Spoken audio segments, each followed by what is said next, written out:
mengucapkan kata pamit yang ternyata jadi Latihan, minuman keras, alkohol, dan ambil di luar nikah. Jadi Sampah plastik yang paling serius mendapatkan perhatian.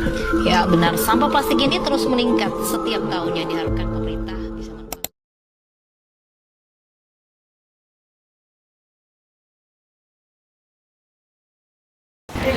Halo semuanya, selamat datang di video pembelajaran kali ini.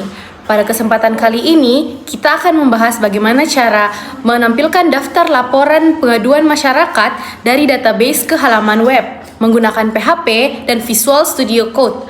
Nah, kode yang kita bahas kali ini merupakan bagian dari sistem layanan publik berbasis web. Nah, di mana masyarakat dapat mengisi form pengaduan dan laporan tersebut akan tersimpan di database, kemudian ditampilkan di halaman yang kami telah buat.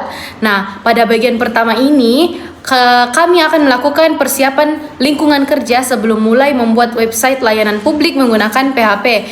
Pertama-tama kita akan menggunakan dua aplikasi utamanya. Yang pertama itu ada XAMPP sebagai server lokal yang menjalankan PHP dan database MySQL.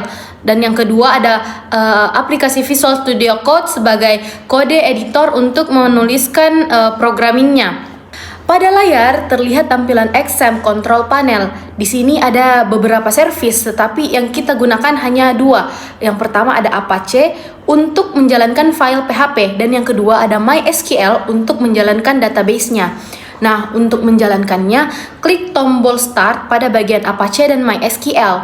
Jika berhasil, status akan berubah menjadi running dan berwarna hijau seperti tampilan pada gambarnya. Ini berarti server lokal telah aktif dan siap digunakan. Apache akan berjalan di port 80 atau 443 dan MySQL di port 3306 seperti yang terlihat pada panel. Selanjutnya kita membuka Visual Studio Code.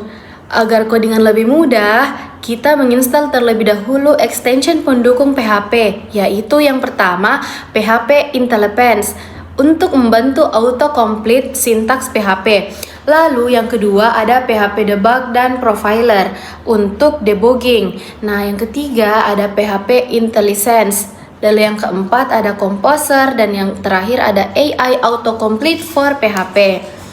Nah, extension ini mempermudah penulisan kode agar lebih cepat, rapi, dan bebas error. Tampilan di layar menunjukkan semua extension telah berhasil terpasang. Pada bagian sebelumnya, kita sudah mengaktifkan Apache dan MySQL di XAMPP dan juga mengatur Visual Studio Code dengan extension PHP-nya. Sekarang kita lanjut ke langkah berikutnya, yaitu menyiapkan folder proyek aplikasi web layanan publik. Nah, di dalam folder tersebut sudah terdapat beberapa file penting, yaitu yang pertama ada indeks PHP yang gunanya untuk halaman utama tempat form input pengaduan. Yang kedua ada daftar lapor PHP, gunanya untuk menampilkan daftar laporan dari database. Yang ketiga ada proses lapor, dan gunanya itu untuk memproses data dari form dan mengirim ke database. Selanjutnya ada CB Connect PHP yang gunanya untuk menghubungkan program dengan database MySQL. Selanjutnya ada file profile PHP yang gunanya untuk halaman profil aplikasi atau informasi instansi atau informasi kelompok yang membuat database ini. Dan yang terakhir kita membuat juga style CSS yang gunanya untuk file styling untuk tampilan agar lebih rapi dan menarik. Semua file ini merupakan bagian struktur dasar aplikasi web berbasis PHP. File terpenting yaitu CB Connect. Nah, kenapa terpenting? Karena file ini akan digunakan untuk menghubungkan database MySQL agar website bisa menyimpan dan menampilkan data. Nah, contohnya itu seperti sintaks yang ditampilkan pada layar. Jika koneksinya berhasil, maka file lain seperti indeks PHP, proses lapor, dan daftar lapor dapat saling terhubung dan saling bertukar data. Setelah folder dan file dibuat, kita bisa mengakses website melalui browser dengan mengetik https localhost /project. Nah, jika halaman web sudah tampil berarti pengaturan tahap pertama berhasil. Nah, baik, kita masuk pada kode PHP. Kode ini tuh berfungsi untuk menghubungkan halaman web dengan database MySQL. File CB Connect PHP ini berisi informasi koneksi seperti hostname, username, password, dan nama database. Tanpa koneksi ini, sistem tidak dapat mengambil data laporan yang telah disimpan. Nah, berikutnya itu adalah struktur HTML yang menyusun tampilan halaman. Di bagian head, kita mendefinisikan judul halaman dan gaya tampilan atau CSS styling. Contohnya seperti di layar, body. Nah, kode ini itu untuk mengatur tampilan dasar halaman web seperti font, warna latar belakang, dan jarak halaman. Kemudian ada bagian header dan kontainer yang mengatur elemen judul halaman dan letak konten tabel. Selanjutnya, di dalam body, kita melihat tabel yang digunakan untuk menampilkan seluruh laporan panduan masyarakat. Seperti pada layar. Nah, baris ini tuh membuat struktur kolom tabel pada nama, seperti nama, alamat, hingga isi pengaduan. Nah, bagian terpenting itu ada di kode square select from laporan order by ID dash. Nah, kode ini tuh memerintahkan sistem agar mengambil semua data dari tabel laporan dan menampilkan dari yang terbaru ke yang paling lama. Kemudian, data ditampilkan menggunakan perulangan. Artinya, setiap data laporan ada database yang akan dibuat menjadi satu baris dalam tabel secara otomatis. Jika belum ada laporan yang masuk, maka sistem akan menampilkan pesan. Nah, pada bagian paling bawah ada tombol kembali. Tombol ini tuh memungkinkan admin atau pengguna kembali ke halaman form input pengaduan. Lalu selanjutnya, pada file CB Connect PHP itu pada tahap ini kita membuka folder proyek di dalam htdoc pada exam.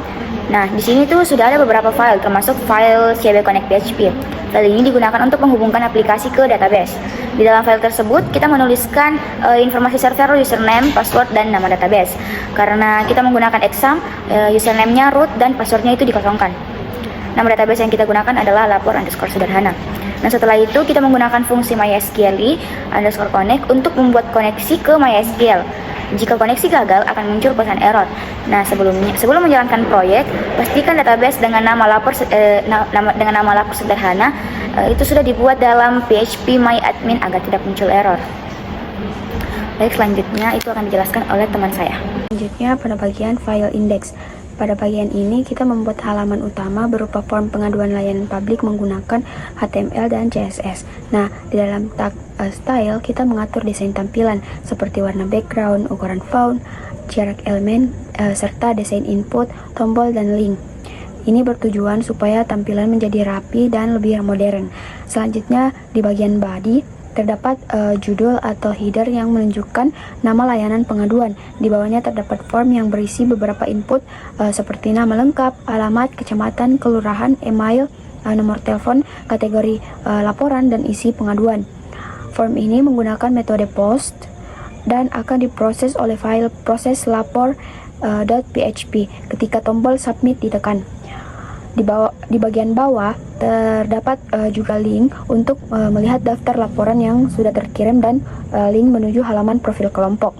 Dengan struktur ini, halaman sudah siap menerima laporan dan pengguna dan terhubung di proses penyimpanan di database. Nah, selanjutnya pada bagian file profil.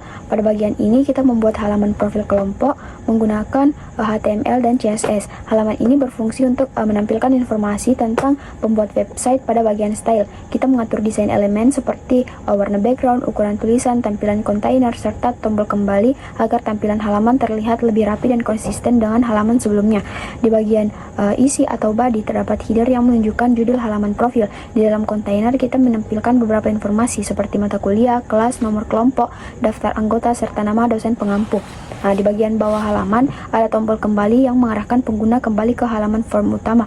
Dengan begitu navigasi website menjadi lebih mudah dan user friendly. Ke bagian file proses. Nah, file proses ini berfungsi sebagai proses backend untuk menyimpan data laporan dari form ke dalam database.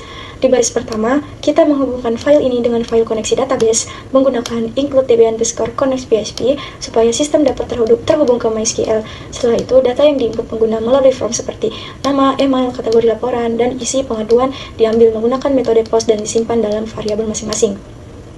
Selanjutnya itu kita membuat query SQL insert untuk memasukkan data tersebut ke dalam tabel laporan di dalam database. Terus kemudian program dicek menggunakan if mysql_query. Nah, jika proses ini berhasil penyimpanannya, sistem akan menampilkan pesan berhasil melalui alert dan otomatis dialihkan ke halaman daftar laporan. Namun jika gagal, sistem akan menampilkan pesan error dari database. Jadi file ini merupakan bagian penting karena menjadi penghubung antara form input dan database server. Berikutnya, kita akan masuk ke bagian style CSS. Nah, bagian ini berfungsi untuk mengatur tampilan halaman web supaya terlihat lebih rapi dan nyaman dilihat. Nah, pertama itu pada bagian body. Kita mengatur jenis font menggunakan Arial, memberikan warna latar belakang yang lembut, serta memberikan jarak margin agar konten tidak menempel di tepi layar. Kemudian di bagian H2 hanya mengatur warna teks judul agar terlihat lebih jelas. Selanjutnya, properti untuk form digunakan untuk memberi tampilan kotak berwarna putih dengan padding, border radius agar sudutnya membulat, serta menentukan lebar formulir. Nah, untuk elemen input seperti text box, select, dan texteria, semuanya itu dibuat memiliki lebar penuh, diberi ruang antara elemen agar lebih rapi, dan padding supaya teks di dalamnya tidak terlalu mepet. Nah, pada bagian tombol atau button itu diberikan warna biru sebagai warna utama, tulisan putih, serta efek hover yang membuat warnanya sedikit lebih gelap ketika kursor diarahkan sehingga itu terlihat lebih interaktif. Terakhir ada pengaturan tabel. Nah, tabel dibuat itu agar tidak berjarak antara garis-garisnya menggunakan border collapse serta diberikan border, padding, dan elemen pada sel agar isi tabel mudah dibaca. Baik, terima kasih.